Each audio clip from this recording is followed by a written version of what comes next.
Hi, I'm Raina, I'm Drew. and we are Instant Movie Reviews on YouTube. We have been friends for how many years, Drew?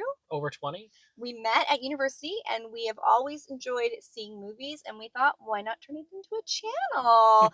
So the thing with our channel is we review movies right out of the theater in the parking lot. We always do this little preamble where we tell you what we're kind of thinking and expecting. We go see the movie, and then we literally tell you our unfiltered, spoiler-free first impressions. So what film are we doing that for today, Drew? We are seeing the new body horror Together, starring Alison Brie and her real-life husband, Dave Franco. Ooh, so I'm loving that 2025 has been the year of horror. I feel that we've seen so many horror movies. Mhm. It's funny because we keep joking that we're not a horror channel, but we kind of like are 75% horror. What are your impressions of this movie based on the trailer so far? What do you think we're going into? So, based on what I can see in the trailer, it looks like Allison and Dave. I'm going to call them Allison and Dave, like World Friend. Allison and Dave are a married couple that something happens to them, like something sci-fi happens to them, and it looks like their bodies start to merge together. There's a horror movie that came out a couple years ago that I haven't actually seen called Color Out of Space. Okay. And in that film, two of the characters end up basically fused together, so it feels kind of Ooh. similar to that. And that was like connected to H.P. Lovecraft and like the Necronomicon and all that. Oh, the Necronomicon. I love that stuff. So I'm not sure what the cause of this is. I've been trying to go in as spoiler free to this. I've seen one of the trailers, but I've literally avoided anything else other than your friend Ange letting us know that we're not going to be as traumatized by this as Bring Her Back. So if we're traumatized, it's Ange's fault, though. Drew was a little bit nervous because body horror for both of us can be hit or miss. Body horror is very hit or miss. I skipped seeing The Substance in theaters, and I so regret not seeing that in theaters because I loved The Substance. But the substance was like above and beyond and really crazy. There was like Crimes of the Future was one we didn't see. Didn't see and that. I ended up watching it and I was like, Drew couldn't have watched No. this. Right. So yeah, body horror is kind of hit or miss with this. Ange went to see it 2 nights ago and I literally told her, please text me as soon as you've seen it. Let me know, do you think Drew and I will be okay to see it? And she said it's very vanilla body horror. There's a couple squirmy scenes, but like nothing we can't handle in comparison to some of the other films we've seen. Yeah. So I think that's great. And I think at some point, Ange is going to have to be a guest reviewer with us here. We'll pop her in the back seat here. She can pop out like Haunting of Hill House style and like Nell and just scare you. Ange jump scare. Anne's jump scare. So we did just review Fantastic Four, and by the time you guys see this, that review will be up. It's buffering as we speak. Yeah, I hope you will check that out. For this film, I did see 2 trailers. It has me wondering if aliens are involved or a cult is involved or something like that. Like Bring Her Back alluded to occult stuff, and we didn't really get a lot of it in the film. It was more in the promotional stuff for You know what's interesting, as a little aside? I feel like the Philippou brothers have confirmed that Bring Her Back and Talk to Me are actually in the same fictional universe, and there's some connection between the hand from Talk to Me and the cult that we see a little bit of in Bring Her Back. Give me that. I love that. I love that. Also, they were in the new Death Stranding game. Were they? Yeah, they were like sending the main character on missions. I thought that I didn't play it. I watched a playthrough because I don't have a PlayStation, but I watched a playthrough of it, and I was like, "Oh my god, it's the Philippou brothers!" And then so was Mike Flanagan and his wife. Like Love Mike Flanagan. Basically all the people that like that game developer likes, he put in his games. Yeah. So it's funny. But you know what? If I was making movies and video games, I would do the same thing. All my friends would be in my stuff. That being said, this couple who are doing this film, I did read that the director like specifically chose them, and there was a little bit of controversy around this. Did you hear about it? A little bit. I didn't dig too much into it. What was it about? Basically, somebody was accusing him of stealing the idea and oh, right, I did threatening hear a little bit about that. But as I said, like already the premises is a little bit similar to Color Out of Space. So yeah, I guess there's some biographical stuff in this too, and he's been working on this for like a really long time. Anyway, he was able to prove that it was like his unique idea and that it just happened to overlap, that it wasn't like this big conspiracy theory, which sometimes does happen, you know. I really like Dave Franco. I have a little bit of issue because I used to love James Franco, and then James Franco went south so fast and we started finding out all the bad stuff, and I'm trying not to think that his brother is guilty by association. No, kind of just thing. because your sibling does something bad doesn't mean that you're a bad person unless you participated in like a cover up about it or something.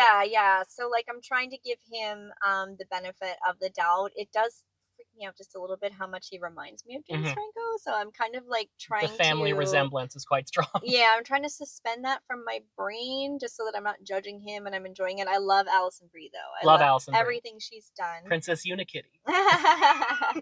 She's so great, and I think it's hilarious that they're a real life couple and they're portraying this couple. What's crazy is for a while there, I kept confusing Alison Brie and the actress that plays Captain Marvel. Okay, Brie Larson. Brie Larson. It's because it's the Brie. It's the Brie. The Brie is very confusing. Cheese. The cheese. It's the cheese. Yeah, John Hamm and Brie Larson did like a funny team up for like Hellman's and Ham and cheese. Ham and cheese. Yeah. It's obvious, but I love it. Yeah. But anyway, it's a beautiful day here. We're getting better and better with our new gear, and I'm liking the quality of our videos.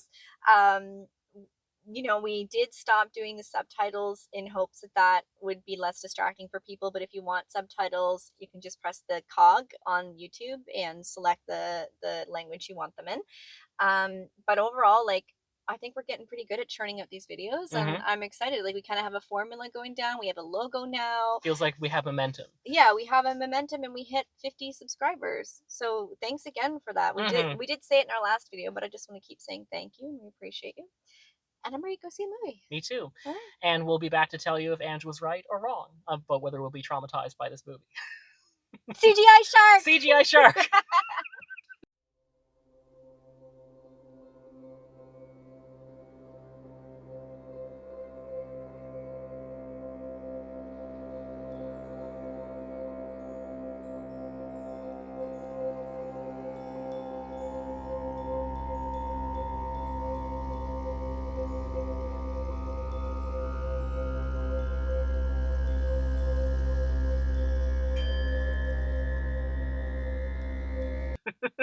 It's the night when two become one. Please don't give us a copyright strike, YouTube. Maybe don't include that. Well, that was the thing that we watched. Yes, it was. Ange gave us a perfect warning for it. She warned us about one scene, and it wasn't that it was like terribly gory or anything. It was just a very uncomfortable, squirmy scene. I will give while this is fresh in my mind, I will give the content warning that in the opening scene there is like animal violence. So and a little bit more after the opening scene. Yeah. So it's done in almost a supernatural way. So it's not like it's something that would actually happen in real life, and it's very obvious that it's just like CGI or whatever. So like I wouldn't like you don't have to be too worried about it, but if you are sensitive to that stuff, like it is I would say nothing worse than John Carpenter's The Thing, though. Yeah, well, it's just it's dogs. So I mean, they show bits of it in the trailer. So so that was I really liked it actually. I really liked the characters. I think the actors did a great job. Yeah. And I really liked the lead up to everything. Like, just you have this couple, they've made a big change, they're contemplating whether they're still right for each other, they're a little complacent because they've been together for a long time, and it felt very relatable, and I really liked that they were in their mid-30s. Yeah. I just find that not enough content out there is people our age, and if they are, like, I'm late 30s, so if they are my age, then they like have teenagers or something. And I like that they weren't married, that they didn't have kids, and that they were still dating after 10 years. What did he call him? Your boy? My boy partner. Boy partner, yeah. Which is a joke I have with my partner, who I refer to him in my videos as my husband because it's easier than saying my boyfriend of 18 years. So I do refer to him as my partner actually, but I find it really funny that they said that. So I really liked that, and I feel that when movies do that, it gives a little bit more depth, and it's just nice to have stuff in our age bracket, like not I find that especially women my age, we said this with Black Bag, like people, we get kind of typecast for certain things, so it was really nice. But what do you think going into it? Like, so I didn't quite know what to expect. Once it got started, again, I really liked the characters. I thought the dialogue was really, really good for that kind of a movie. and I was very impressed with both Dave Franco and Alison Brie. Mhm. And it's a small cast. The only other characters you really see are one of her co-workers and a couple of their friends before they move. So it's a very small cast. But I thought they were great. I thought the acting dropped off just a little bit as it got more and more insane. Like Yeah, it definitely goes off the rails in the same way that the substance does. So you know, like the first 2/3 of the substance is like it's like building and building and building, and you're like, this is so intense, this is crazy, this is such a good commentary, and then it goes off the rails with the body horror and the special effects with Monstrosity. With and this kind of does the same thing. And I'm not saying it's a bad thing, but it might throw some people off. Yeah. In the same way that the substance was very divisive, I think this could be divisive. I honestly expected them to do a little bit more with the premise. There's certainly some gnarly stuff in here, but when you really break it down, the horror part of the film is actually kind of a small part of it. And I would actually say the stuff that came before that, to me, was better than the horror parts of it. Yeah, well, Anne put it best. She said, in terms of body horror, it's very vanilla. So there's not a ton of gore. There is some, but it's a lot of really good sound. There's a lot of good suggestion through sound, and Ange had told me that, and she was right. Like, I noticed the sound quite a few times in the film, and I love this era of filmmaking that like puts a lot of thought into sound. I remember the knife scene with Ollie and bringing her back. It was the sound as well as the images that made that scene so horrifying. And again, there was some really good sound effects in this film. But again, it's weird. I'm like, I liked that movie, but the horror parts of it were the parts I liked the least. Yeah, it definitely wasn't scary, but the parts of it that were scary were the more real parts. Like the characters are kind of gaslighting themselves about what's happening, and they're chalking it up to like anxiety or like our failed relationship or whatever. That to me is almost scarier than like because it's like like you can see what's happening, like something supernatural and strange is definitely happening, but they're even gaslighting themselves. Like it sort of reminded me a little bit of Black Mirror in that regard, in that there was a message behind the craziness. But once the reveal happens, so there is a all right. So I have this great little microphone set that YouTube actually gave me as a perk from my other mermaid channel. And something happened with the charging and it didn't charge properly. And first Drew's microphone cut out, and then we only had one microphone going, and then they both cut out. So we filmed this whole like 20-minute review for together, and we lost the audio. So we're not sure how much of it we'll be able to salvage. The intro will be fine, so it's going to be like an awkward jump, and you might have seen a little bit of our original review portion as well before it died, and we're here. But anyway, here we are, a week later? So it's a not-so-instant movie review. Not-so-instant movie review, and now we have to kind of remember what we said. So overall, coming out of that film, my opinion of it has gone up with time. And this is the funny thing about instant movie reviews, because sometimes when we see them instantly, I'll be like, and then after I think about it, roll it around in my head, I'm like, oh, actually that really stuck with me and I like it. Or the opposite happens. And I think, oh yeah, that was great. But then I think about it some more, see some more movies, and I'm like, okay, maybe it wasn't that great. See some other reactions. Yeah. So for Together, actually, I think originally I gave it like a 7.5. And maybe my number is still going to stay around there, but I think my overall opinion of it is still improving a little bit. As an overall movie, wasn't a lot of horror like we were expecting, and there wasn't as much body horror as I was expecting. That trailer with the scene with the cutting of the arm made it look like it was going to be a lot gnarlier than it turned out to be, and I'm grateful to that, because I don't love body horror and I don't like seeing like graphic depictions of bodily injuries on film. But at the same time, I think I said in our original review, which is now lost, that I actually could have done with a little bit more of that. Yeah. Because it felt actually tamer than I expected it to be. It was a lot tamer than I expected it to. And I actually found that the main character, the guy, that his, I don't know, his name was Chris or something, I can't remember, his fear and his PTSD over his parents' deaths and stuff, that was scarier to me than some of the body horror stuff. Oh, that scene with the flashback, like that actually like made me sort of felt like my heart jumped a little bit when that moment happened. Yeah. And the ending of the film did kind of pull me out of it. Like, it did kind of pull a CGI shark at the very end, and it wasn't a CGI shark, it was like a CGI person. Like, I don't even know. CGI Spice Girls. CGI Spice Girls, right. I don't even know how to explain it because I don't want to spoil it, but it's been out for a few weeks now, so people probably do know the ending. But yeah, Let's still not spoil I it, almost feel like it would have been better if they didn't show it. You know how in Signs and they showed the alien at the end, and then people were like, this movie was so good up until that point.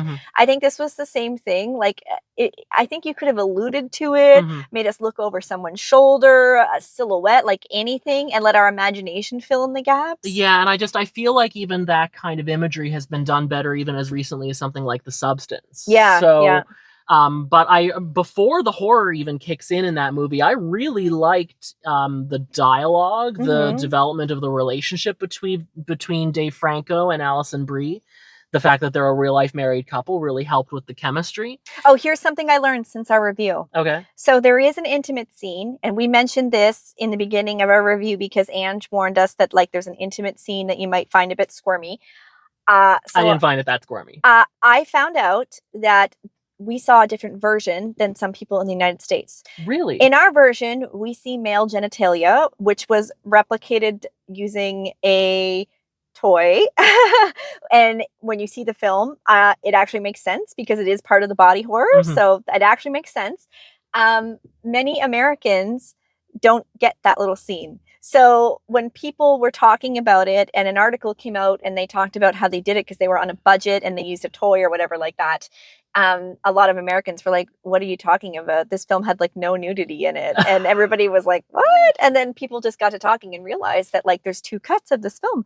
So there's one film without that nudity in it. And to me, that's one of the more brutal scenes. Yeah, I feel like American culture is still weirdly kind of prudish when it comes to sexual content. They're like, we'll allow like the most horrifically violent things to still be like fully seen in movies. Yeah. But if you get like into weird, sexy stuff, then I feel like they're still a little cringy. Whereas the Europeans, it's like anything goes. Yeah. So I guess I will just say that like it's one of the more powerful scenes that really drives home what they're dealing with, both as a couple emotionally, but what's physically happening to them with this weird abnormality. And it's just like, I guess it was cut for some people, so that's too bad. But there were a couple things in the movie that didn't work. Like after the reveal of what's going on, I was just kind of like, oh, and then the way that it's revealed is this kind of like shuffle to the side, and it's sort of like, where did that go? I wanted more lore. I wanted, like, they hinted at it in the beginning, and then I just wanted more lore. So I gave it a 7.5, I think. Do you remember what you gave it? I don't remember what I gave it, but again, since this is our not so instant review, I've had a chance to sit on it.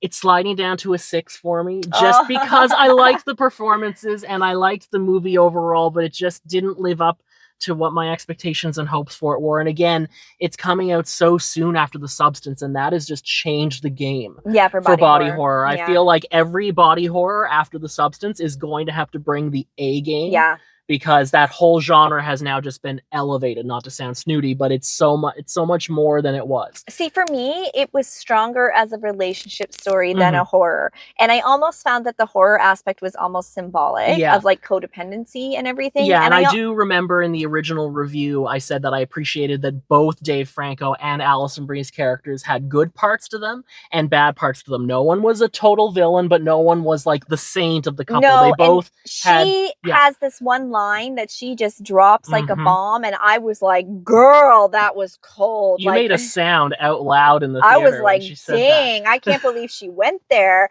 I will say though, this movie stuck with me for days afterwards. I was thinking about it on the drive to my vacation and just sort of what it means to be complacent in your relationship and being the target audience and the age group. And like, I don't know, I just found myself really caught up in my feels and like I thinking did appreciate it through the age of the characters too. This is not a couple of teenagers or a couple in their 20s. This is an established adult and they've couple. Been together 10 years in the film, they said. Like the real life couple have been together longer, but like in the film they'd been together 10 years and they're just kind of complacent and facing different issues there. And I did appreciate that, but that is almost more of a horror thing than the actual body horror we got. Like it just gets real deep like that. But not a bad film, but again, like now that I'm a week out, I feel like I was more positive when we stepped right out of the movie theater, but in the time that has now passed, I'm just kind of like, I'm not sure that I'll really think too much about that movie. It's funny because I think it will make my top 10. Yeah? Yeah, I did really enjoy most of it. I did. Like, I thought it was very unique and something different. And Yeah. I don't think anything can ever be The Substance again. Like, I Mhm. think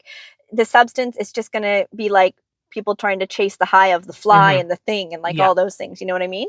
So, but I do think it stands a good chance of meeting my top 10 because of the whole piece, all of Yeah. it together, all of it together. It's going to be interesting for us to do our first top 10 for the channel because even though we tend to agree so often in these films, I feel like our top 10s are actually going to be quite different. They usually are. Yeah. They usually are. I mean, the year that we saw Midnight with the Devil or Late Night with the Devil, I ranked that like number 2. Like that was I one don't of even my. think it was on my top 10. It wasn't even on your list, and it was like one of my favorite films of all time. I watched it as like a comfort film all the time, and the ending grew on me because we didn't really like the ending of that one either. But like it grew on me, right? Yeah, David Dastmalchian. Oh, I love him. He's in Dexter right now. Love him. Anyway, I do think it's worth seeing in the theater. It's a good spooky film, and I don't know if you want to see it with your partner though or not. They might get mad at you. Would you do that for me? To become one. Yeah, I need to know the origin of the Spice Girls reference. I love it. Yeah. I love it. I love it. I love how they tied it in. The whole thing was great. Anyway, please like and subscribe. Click the bell if you want to get notified. We don't make a whole lot of posts, so if you click the bell, you will get an email that lets you know whenever we post a video. We started posting some shorts, short form content. It's just a way for us to do quick little under 3-minute reviews by ourselves when we see things. So you recently posted one. Yes, so I recently posted Sorry Baby, which I talk about a little bit in our video for weapons. And I've also done one for the new Naked Gun movie, which I liked so much, I've seen it twice in theaters in the space of a week. So. And we are so team Pam and Liam. I love it. I'm especially team Pamela Anderson. That woman has been through so much, and she's so much better than she's been given credit for. And it feels like the world is finally waking up to the awesomeness of Pamela Anderson, and I'm so here for it. Yeah, I'm so here for it too. Anyway, we really appreciate your comments. Let us know if you saw Together and your thoughts. We've also got our weapons review coming out shortly, so we hope you'll check that out. And overall, we just would really love to know what you think of the movies we're seeing. Do you like them? Do you hate them? Are they changing your life? Are you seeing them in theater? Are you waiting for streaming? Let us know in the comments. Comments are good. They help our channel go out to other people who might not see it. Have you already forgotten that the Fantastic Four exists? Because nobody's watching our review for that one. I knew they wouldn't. I knew when I was filming it. I was like, it's hard to do Marvel films because there's entire channels devoted to Marvel. So we're just like a ripple in a huge ocean when you throw out a Marvel review, right? A tiny fish in a giant pool filled with CGI sharks. But we promised that we weren't going to be just a horror channel, so we do have to offset it sometimes with other things, but who knows? We'll see how it goes. Anyway, thanks so much, and we'll see you at the movies. See you at the movies.